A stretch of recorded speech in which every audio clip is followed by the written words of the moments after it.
எந்த அம்மா அப்பாவும் குழந்தையுடைய ஆயுஷ வாழ்க்கைய இத்தனை ஒரு எல்லையில போய் சிந்தனை பண்ண மாட்டேங்கிறோம். அந்த சமயத்துல அதை அழுகையை நிறுத்தினா போதும், அந்த சமயத்துல அதை பிரிக்க வச்சா போதும், அந்த சமயத்துல அதோட துன்பத்தை மாத்தினா போதும்னு பிரயணப்படுறோமே ஒழிய நிரந்தரமான ஒரு தீர்வுன்ற ஒரு எல்லைக்கு நம்ம போகிறதே இல்லை. ஏன்னா நமக்கே அது கஷ்டமா இருக்கு. ஆனா சுனிதி தியானம் பண்ற பகவான் எனக்கு தெரியல, இனிமேல் எந்த இடத்துல இப்படி ஒரு அவமானம் நடந்தாலும் குருவன் அதைரியப்படாம எவ்வளவுதானே சரி போவேன், இது ஒரு விஷயமா அப்படின்னு அவனே தள்ளிட்டானா அதுக்கப்புறம் நம்ம மனசுல ஏத்திக்க வேண்டிய அவசியம் இல்லையே. நம்ம குழந்தை மனசுல ஏத்தினாதான் நம்மளும் அந்த மனசுல ஏத்தி அடறான்னு ஓடு அழுது ஆர்ப்பாட்டம் பண்ண வேண்டிய அதுவே ஒரு தள்ளி எடுத்தோம்னா நமக்கு ஒரு பெரிய சில கீழே விழுந்து எடுத்தோம் அது ஓடு அழுதுன்னா நம்ம உட்காந்து சமாதானம் பண்ண வேண்டியிருக்கு. அதே தட்டி எடுத்து கடமை எழுந்து ஓடி இருக்குன்னா நமக்கு அதை பத்தி ஒரு பெரிய பாதிப்பு இல்லை. அந்த மாதிரி குழந்தை அப்படி தயார் பண்ணணும். குழந்தைய வளர்க்கறதுன்னு சும்மா ஆகாரம் கொடுத்துட்டு நல்லா அது கொழுக்கு முழுக்குன்னு வளர்க்கறது இல்லைன்னா அதுக்கு இங்கிலீஷ் எல்லாம் சொல்லி கொடுக்கறது, ரைம் சொல்லி கொடுக்கறது, அது உலக விஷயத்துல வந்து யாரா வந்தா பாய் பாய் டாடா தேங்க்யூ சியூ பை சொல்லி கொடுக்கறது மட்டும் இல்லை. அது மட்டும் இல்லை, குழந்தைய வளர்க்கறதுன்ற பெரிய பெரிய தவம், நிஜமாவே பெரிய தவம். கடைசி வரைக்கும் அது மனசு அடி வாங்காம வைக்கணும். அங்கதான் அப்பா அம்மாவுடைய வளர்ப்பு இருக்கு. வளர்க்கணும், அப்படி வளர்க்கணும். எந்த இடத்துலயும் பார்க்கலாம் குருஜி குழந்தைகளை கொஞ்சறது ஒண்ணுமே விளையாடதான் பண்ணுவார். அது கூட அது எந்த எல்லையில தாண்டி அதுக்கு அகம்பா வரும்னு பார்த்து விளையாடுவார். இந்த எல்லையை தாண்டி எடுத்த நாள் வசதிக்கு மடியில உட்கார வச்சுப்பா, அழகா பேசுவா, கிருஷ்ணா சொல்லு எல்லாம் சொல்லுவா. இது உடனே அப்பா அம்மா பெருமையா பார்த்து அப்படி உட்காந்து டக்குனு இறக்கி விட்டுடுவார். டக்குனு இறக்கி விட்டு வரையும் பார்த்திருக்கேன், பிரத்யட்சத்தை பார்த்திருக்கேன். ஏன்னா சொன்ன புத்தியில ஏழு அகம்பா வந்துடும் போச்சு. அழகாக அந்த ஒரு எல்லை கோடு போட்டு வச்சிருப்பான். இந்த அகம்பாவம்ன்ற ஒரு கோடு தொட போறான்னா அந்த இடத்த அப்படி நிறுத்தி வச்சிருவார். குழந்தைகள் ரொம்ப சமத்து, பார்த்து பார்த்து கெடுக்கணும், பார்த்து பார்த்து வளர்க்கல எல்லாருமே பார்த்து பார்த்து பார்த்து பார்த்து கெடுக்கணும். ஒண்ணும் பண்ணல. இந்த சுழிதி தியானம் பண்ணா பிரபு இந்த குழந்தைக்கு என்ன சமாதானம் சொன்னா இந்த பிரச்சனை அவனுக்கு ஒரு லாபமா அமையும், அவனுக்கு புரிய வைக்கணும் அப்படின்னு நினைச்சுட்டா தியானம் பண்ணா அழகாக பகவான் சொல்லி கொடுத்தா குழந்தை ஓன்னு அழுதுட்டு வந்தான். வந்த உடனே சொன்ன யாருக்கும் துக்கம் நினைக்காத, உனக்கு யாராவது துக்கமே கொடுத்தாலும் நீ அவளுக்கு துக்கம் நினைக்காத. சரி, அவ உனக்கு துக்கம் கொடுத்துட்டா திரும்ப நீ அவளுக்கு துக்கம் கொடுப்ப, திரும்ப அவளுக்கு துக்கம் வரும். உடனே அவன் இதை விட பெரிய துக்கம் உனக்கு கொடுக்க முயற்சி பண்ணுவா. திரும்ப நீ என்ன பண்ண இதுக்கு மேல முயற்சி பண்ணுவ. இப்படித்தானே, இது முடியாது. இது போயிட்டே இருக்கும். திரௌபதி சிரிச்சா, அதுக்கு துரியோதனை அடிச்சான், திரும்பி பாண்டவன் அடிச்சா, திரும்பியும் துரியோதனை அடிச்சா, இதே தானே இது போயிட்டே தானே இருக்கும். ஏன்னா எல்லாருக்குள்ளயுமே அவளுடைய சுயமரியாதைய தப்பா போய் தொட்டுட்டோம்னா சாக்கடிச்சிடும், சரியா போய் தொட்டோம்னா பிரச்சனை இல்லாம ஓடிச்சு. நம்ம முக்கால் சந்தர்ப்பங்கள்ல எந்த அசுர சுபாவத்தை தொடப்படாதோ அதைத்தான் போய் தொட்டு தொட்டு தொட்டு தொட்டு மனுஷால் இருக்காது. மகாத்மாக்கள் எல்லாம் சாத்வீகத்தை போய் தொடர எல்லாருமே சாத்வீகம் ராஜசம் தாமசம் முக்குண கலப்பு. நம்ம எல்லாம் என்ன பண்றோம்னா ராஜசம் தாமசத்துக்குரிய காரியங்களை பேசுறோம். அந்த மாதிரியான மனசுலயும் சாத்வீக மனசு, ராஜச மனசு, தாமச மனசு உண்டு. இந்த குழந்தைகள் தூங்கிட்டே இருக்கமா பார்த்தாலும் இப்படி சோம்பேறிதான் சோம்பேறிதான் அப்படியே செட்டில் ஆயிடும். இல்ல, அது எப்படின்னு இருக்கு. அது எந்தெந்த சமயங்கள்ல சாத்வீகம், எந்த சமயத்துல ராஜசம். அந்த அசுர சுபாவத்தை முள்ளு செடியை வளர்க்கறதுக்கு ஜலம் வரப்போம். அம்மா சொல்லுவா, யாராவது ரொம்ப ஆர்கியூ பண்றா, பெரிய சண்டை போடால பேசாம இருந்துடும் அம்மா. நான் சொல்ல என்ன பைத்தியகாரத்தனமா இருக்குமா, பேச வேண்டாமான்னு. பேசாம இருந்துடு. முள்ளு செடி அழியணும்னா நீ விட்டா ஜலம் விடாம இருந்தாலும் செத்து போடும். நீ சண்டை போடுறேன்னு ஜலம் விட ஜலம் விட ஜலம் விட அது இன்னும் வளர்ந்துட்டு போகும். உண்மை அதுதான். எனக்கு முதல்ல அது புரியவே இல்லை. எழுத்துட்டே சண்டை எந்த இடத்துல அதிகப்படுத்து, சில இடங்கள்லயும் இல்லை. சில இடங்கள்ல வாழ் கொண்டு வெட்டணும். சில இடங்கள்ல நான் பேசுறது என்ன ஆகுதுன்னா ஜலம் ஊத்துற மாதிரி ஆகுது. வெட்டணும் நினைச்சுண்டு ஜலம் ஊத்திடும், பெருசா வளர்ந்துடும்.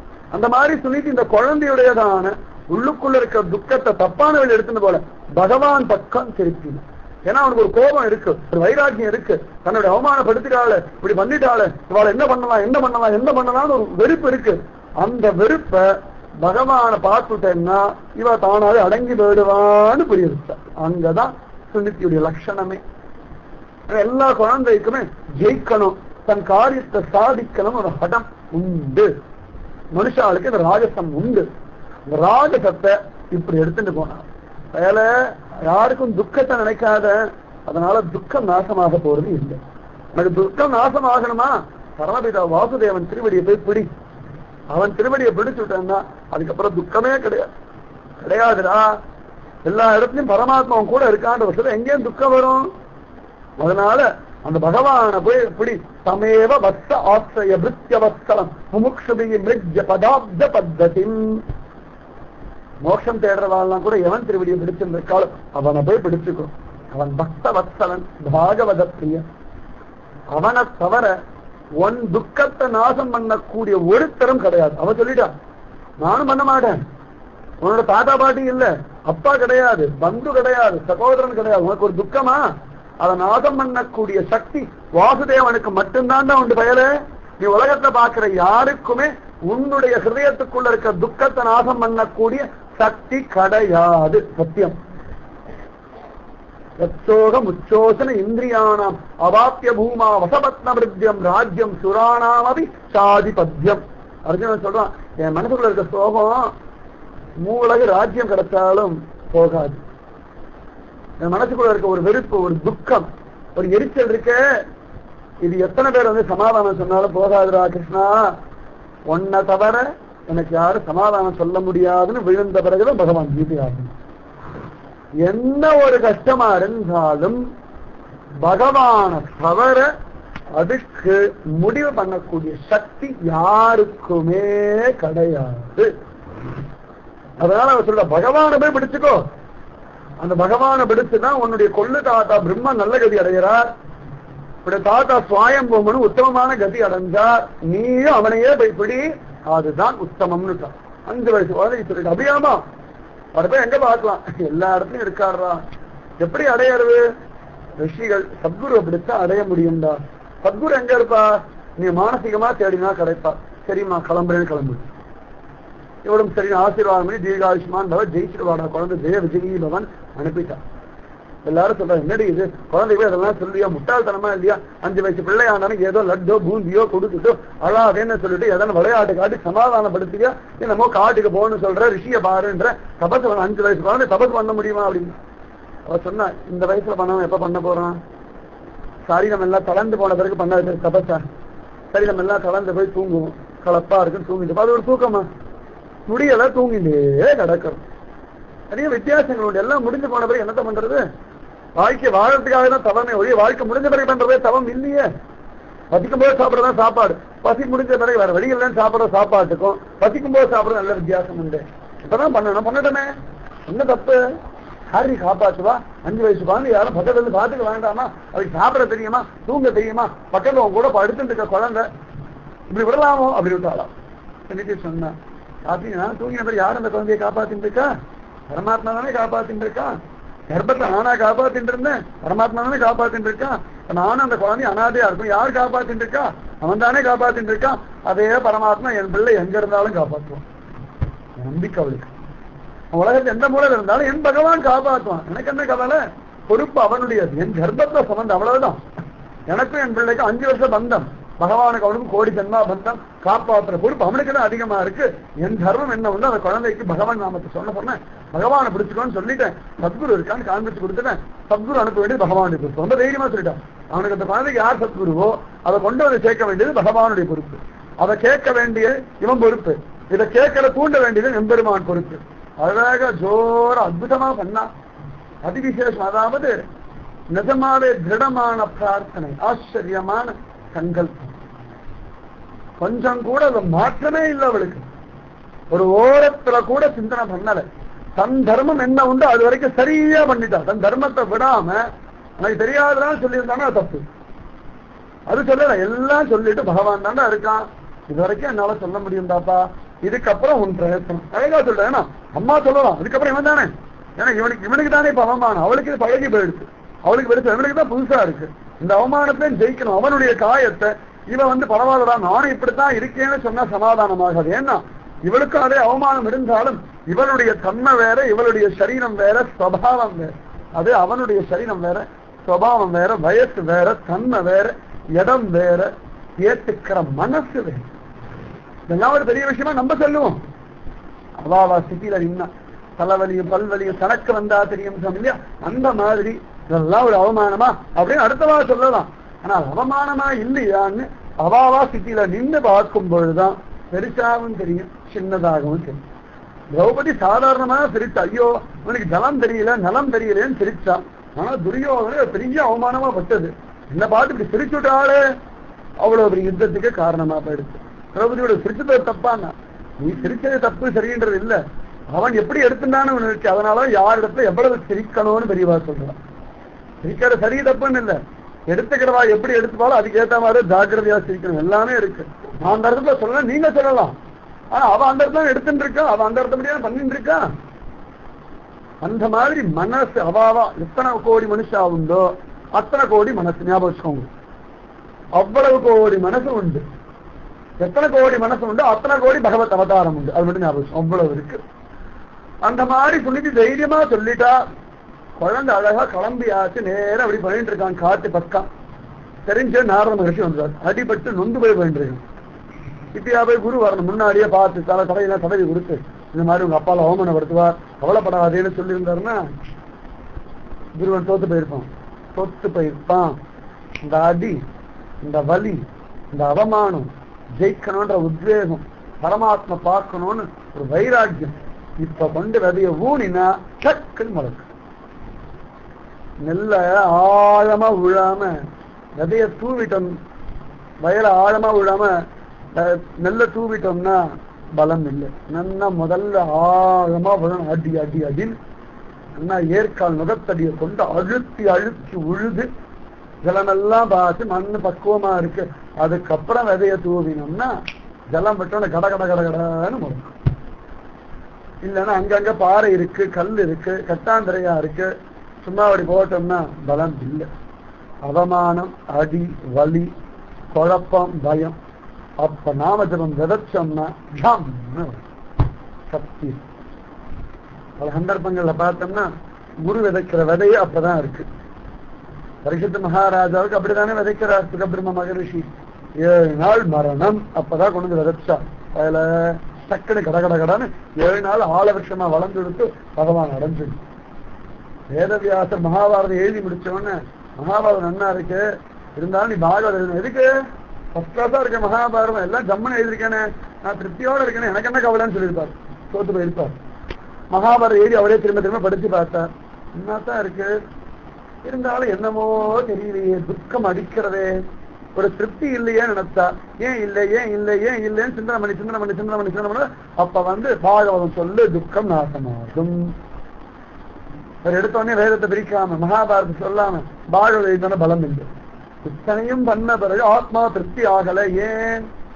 தர்மத்தை காட்டிலும் அர்த்தத்தை காட்டிலும் காமத்தை காட்டிலும் ஹரி வசத்தி. அந்த ஹரி விஷயமா சொன்னா ஆத்ம சாந்தி. அப்ப சொன்னா கடகடான்னு பாகவதம் 18,000 ஸ்லோகம் ஜம்முன்னு ஜெயிச்சு. எப்படி ஜெயிக்கிறது, எந்த சமயத்துல ஜெயிக்கிறது எல்லாம் இருக்கு. நிஜமாவே வாழ்க்கை தத்துவ ரகசியம் தான் ஸ்ரீமத் பாகவதம். இது பிராக்டிக்கல் இல்லாத ஒரு தியரிட்டிக்கல் கிடையாது. அவாவா அனுபவ பூர்வமா வாழ்க்கையில் இருக்கக்கூடிய ஸ்திதி, அந்த ஸ்திதியில ஜெயிக்கக்கூடியதான ரகசியங்கள். நமக்கு வாழ்க்கை அவமானம் வருது, அவமானத்துக்கு ஒன்றும் குறைச்சலே கிடையாது. அவமானப்படும் பொழுதெல்லாம் யாராவது ஒருத்தர் கவலைப்படாது, அவளுக்கு தான் வேலை சொல்லியே நம்மள உருப்படாம பண்ணி விட்டார். சத்தியமா அதுதான், அவளுக்கு இதுதான் வேலை, வேற வேலை இல்லப்பா, அவ சொன்னாலாம் அழுதுன்னு இருக்காளாம் அப்படின்னு சொல்லி ஏதானு சொல்லி சொல்லி சொல்லி நமக்கு பகவான் இடத்துல போய் சேரவே விடாம தடுத்து. ஒரு அம்மா இருக்க, நீ ஏன் கவலைப்படுற, அவ சொல்லுவாளாம், எல்லா சமயத்தையும் அம்மா இருப்பாளாம். அம்மாவே 10 வருஷம் எழுதி திட்டுவான். உன்னை பத்தி என்ன சமத்தை கண்டேன், அம்மி குழந்தை பெற்று 12 வருஷம் கட்டிக்கலாம் சொல்லுவான். அவன் அடுத்தவா திட்டினா இவ ஒரு மாதிரி திட்டுவான். ஆனா இவ திட்டலாமா, ஆனா நான் பெற்றேனே, இவ பெற்றுட்டா என்னமோ ஒட்டுமொத்தமா குத்தைக்கு விலைக்கு வாங்கிட்டாளா, குழந்தை அப்படியே எவ்வாறுதான் வச்சு நின்னா. அந்த மாதிரிலாம் கிடையாது. தோட்டக்காரன் அவ்வளவுதான். எல்லா அப்பா அம்மாவும் தோட்டக்காரன் தோட்டக்காரி தான். பகவான் தான் எஜமானன், அது மட்டும் ஞாபகம் வச்சுக்கோங்க. பகவான் தான் எஜமானன், யாரும் எஜமானன் இல்ல. எல்லா அப்பா அம்மாவுக்கும் சொல்றேன், குழந்தைகள் அப்பா அம்மா எல்லாரும் ஒன்னா இருக்கு நண்போட, அதுல சந்தேகமே கிடையாது. குழந்தைகள் அப்பா அம்மாவுக்கு மரியாதை கொடுக்கும், அப்பா அம்மா குழந்தைகள் இதெல்லாம் கொஞ்சம் கூட மாற்றுதலே கிடையாது. இதுல மாற்றம் கிடையாது. சிந்தனையே ரெண்டாவது சிந்தனையே அவன் அவள் மரியாதை கொடுக்கப்படாது பகவான் அப்படி அர்த்தமே கிடையாது. எல்லாம் இருக்கணும். பகவான் சாஸ்வதமானவன், இதுதான் சத்தியம். அந்த பாவத்துல போய் பார்க்கணும். அந்த மாதிரி அவ்வளவு அழகா நாரத மகர்ஷி வந்துட்டாராம். எல்லாம் இழந்துட்டானே, ஒண்ணும் இல்லையா, அம்மா சொல்லிட்டா வாசுதேவனை பார்க்கணும் பார்க்கணும் பார்க்கணும். எதிர்க்க நேரம் வராது. பயன யாரா நீ, எங்கடா போற, எதுக்கடா போற எல்லாம் சொல்றது. அட வேலை, இதெல்லாம் ஒரு பெரிய விஷயமா, அப்படிதான் திட்டுவா. அம்மா அவனை சமாதானம் விட நல்லா கட்டிக்க சொல்லிருக்கா. போ அதுக்கு போ, எதான சாப்பிடு, எதான தூங்கு, ஹரிய போய் தியானம் பண்ண போற. ஐயோ பைத்தியார வேலை நடக்காது. கோடி கோடி வருஷங்கள் எத்தனையோ பேர் தபசு பண்ணி ஹரிய பார்க்க முடியல. நான் சொல்றேன் கேளு, இந்த ஹரிய பார்க்கதான் ரொம்ப கஷ்டமான காரியம்தான். உனக்கு சின்ன வயசு ஆனந்தமா விளையாடு, அம்மா அப்பா திக்கிறான அழு, அப்புறம் யாராவது சமாதானம் பண்ணுவா, ஜோரா இருப்பியா, அதை விட்டுட்டு போய் ஹரிய பார்க்கணும். சீசி போ குழந்தை திருப்புறாரு. என்னடா அது ஒரு குரூப்பே இப்படி பண்ணலாமான்னா, இப்படி பண்ணும்போதுதான் இன்னும் வேகம் வரும். அப்ப அப்படியா, சரி போயிட்டேன் அப்படின்னா போச்சு. அப்படிதான் பாக்குறது போறதா. அந்த பிரசவ வைராக்கியம் தான் நமக்கு அப்பப்போ ஒரு வைராக்கியம் வரும். இனிமே தூங்கவே மாட்டேன் பாரு அப்படின்னுவா. அது சொல்லும் போது தூங்கிட்டு இருப்பா. நிறைய அந்த மாதிரிலாம் வைராக்கியம் உண்டு. அவதான் சாப்பிடும்போது வீட்டுல சண்டையா வச்சுன்னா யாருமே ஒன்னா சாப்பிட மாட்டேன் அப்படின்வா. தனியா உட்காந்து சாப்பாடு போட எனக்கு பிடிக்கல, யாரா 2 பேர் வரட்டும் அப்படின்னு. அவ்வளவுதான். இதெல்லாம் வைராக்கியத்தை சேர்த்தியே எப்படி சும்மா அப்படி அப்பதான். அதாவது சரியா, நமக்கெல்லாம் வைராக்கியமே கிடையாது. தன் காரியத்தை சாதிக்கிறதுக்கு விதவிதமான நாடக அரங்கேற்றம். நான் சொல்றது கஷ்டமா இருக்கும், சத்தியம் நமக்கே தெரியும். ஒவ்வொரு சமயத்துல ஒவ்வொருத்தரிடத்துல இருந்து ஒவ்வொரு காரியத்துக்காக விதவிதமா நாடகம் ஆடுறோம். இதெல்லாம் வைராக்கியம் இல்லை, நமக்கே நன்னா தெரியும். என்ன பார்த்தா அப்படி சொன்ன, வழிக்கு வந்தியா உழுப்பு நடப்போம், வெளில சொல்ல மாட்டோம். கணவனும் சொல்ல மாட்டான், மனைவியும் சொல்ல மாட்டான், குழந்தையும் சொல்ல மாட்டான், அப்பாவும் சொல்ல மாட்டான், நண்பனும் சொல்ல மாட்டான், பந்துவும் சொல்ல மாட்டான். என்கிட்ட அந்த வழிக்கு வந்தியா அவரு என்ன பேசுவான், சரி எனக்கு ஒரு சான்ஸ் கிடைக்காதா, இப்படியே தான் போயிட்டு இருக்கு. இப்ப நீ பண்ணிட்ட இல்லையா, எனக்கு ஒரு காலம், அப்ப நான் பண்றேன். இதுதான் நசமா இப்படிதான் போயிட்டு இருக்கு. அதனால இது இல்ல வாழ்க்கை. அஸ்திவாரத்தை போய் பார்க்கணும், காரணம் என்னன்னு கண்டுபிடிக்கணும். அதனால நாரதசன போடா வயல அதெல்லாம் கிடையாது. எனக்கு முடிஞ்சா வழி சொல்ல வழியை விடுங்கோ அப்படின்னு நாரத பாசம். இது வந்து ஹரிய பார்க்கணும்னு வைராகியம். அதாவது நாரத மகிழ்ச்சி அவ்வளவு தபஸ் பண்ணவர், நன்னா விஷயம் அவரே சொன்னவர் கூட இல்ல நான் பார்ப்பேன். அதுதான் பக்திக்கு என்ன வேணும்னா போராடுற தைரியம் வேணும். வாழ்க்கையே போராட்டம் தான். போராட்டம் இல்லாம வாழ்க்கை இல்லை. போராடணும், எல்லாத்துக்குமே போராட்டம் தான். கையில சாப்பாடு எடுக்கிறதும் போராட்டம் தான், வாயில போடுறதும் போராட்டம் தான், மெல்றதும் போராட்டம் தான், நாக்கு கடிக்காம இருக்கிறதும் முழுங்க எல்லாமே போராட்டம் தான். வாழ்க்கை போராட்டம் தான். இதெல்லாம் ஜெயிக்கணும். ஆழம் விழுது அப்படி ஜோரா இருக்கு, ஆலமரம் ஜோரா இருக்குன்னா அது விதையா இருந்து மரமாவத்துல என்ன பாடு தெரியுமா படுறது, அதை கேட்டா. அது சமயத்துல ஸ்டேஷன் எல்லாம் மறந்துட்டு வச்சிருக்கா. எத்தனை பேர் பார்த்திருக்கேன்னு தெரியும், அடியன் பார்த்திருக்கேன். பெங்களூர் இடத்த வரும் ஆலமரம் பார்த்தேன், ரொம்ப ஆச்சரியமா. அடியே எதிர்த்தாங்க நின்று அப்படி மரத்தை பார்த்தேன்னு இருந்தது. பெரிய பாடம் ஜம்முன மலர்ச்சி போனேன். ஆழம் விழுந்து எப்பவுமே அப்படி கீழே வரும், அதுக்கு சுபாவம். இந்த ஆலமரம் விழுந்து அப்படி கீழே வந்திருக்கு. மனுஷாளுக்கு எதை பார்த்தாலும் பிச்சுட்டே இருக்கிற வழக்கம் உண்டு. இந்த செடி எல்லாம் பார்த்து அப்படி பிச்சுட்டு இருக்கும். அது கீழே நிறைய ரோடு வேறு, தார் ரோடு ஓரத்துல அது எடுத்துருக்கு. இதுக்கு மேல போனா நிச்சயமா வண்டி எல்லாம் போயிட்டு இருக்க தெரியும். ஒவ்வொரு அடி வேருக்கு வந்து வளரும், யாராவது கில்லுவா, ஏன் வண்டி இடிக்கும் பார்த்துட்டு அடியும் பார்த்தேன். அழகா என்ன பண்ணிருக்கோம், ஒரு ஸ்திதியில் அந்த வேர் அப்படியே தன் பக்கம் அணைச்சிட்டு போய் தன் உடம்புலயே ஒரு ஒட்டி வச்சு அப்படி இறக்கிருக்கு. மலைச்சு போனேன். அடடா வாழ வழியிலே அழகாது, என்னால வாழ முடியலேன்னு புலம்புற. ஒரு ஆலமரம், இன்னைக்கு அந்த ஆலமரம் இருக்கு. எத்தனை பேர் பார்த்து எனக்கு தெரியாது, நான் பார்த்துருக்கேன். பெங்களூர்ல ரயில்வே ஸ்டேஷன் முன்னாடி இருக்குன்னு சொல்றேன். அப்படியே பார்த்து மலைச்சு போயிருக்கு. ஒரு கண்கள் ஆனந்த வாசம் வழிஞ்சது. ஒரு ஆலமரம் கூட போராடுறது பகவான் சொல்லிடுறான்னா நம்ம தான் கேட்க மாட்டேங்கிறோம். நம்ம தான் பகவான் உள்ளுக்குள்ளேன்னு சொல்றத கேட்க மாட்டேங்கிறோம். நம்ம ஆசைப்பட்டபடியே தான் போராடும் நினைச்சிருக்கோம். இப்படித்தான் போராடணும்னு முறை இருக்கு. அழகா அதுக்கப்புறம் அது பார்த்தோம்னா 10-15 வீடு அப்படியே எங்கேருந்தோ ஒரு வளைச்சு அழகா தன் உடம்புல ஒட்டிட்டு அது உடம்போட இப்படி கீழே இறங்க. முக்கியமான தாய்மரம் இருக்க, தாய்மரத்திலேயே இந்த விழுது ஒட்டிட்டு அந்த இடத்துல மண் இருக்கு, அந்த இடத்துல பூமி நுழைஞ்சிருக்கு. அடியன் மலைச்சு போனேன். என்ன ஆச்சரியம், முடியும் போராட்டம்.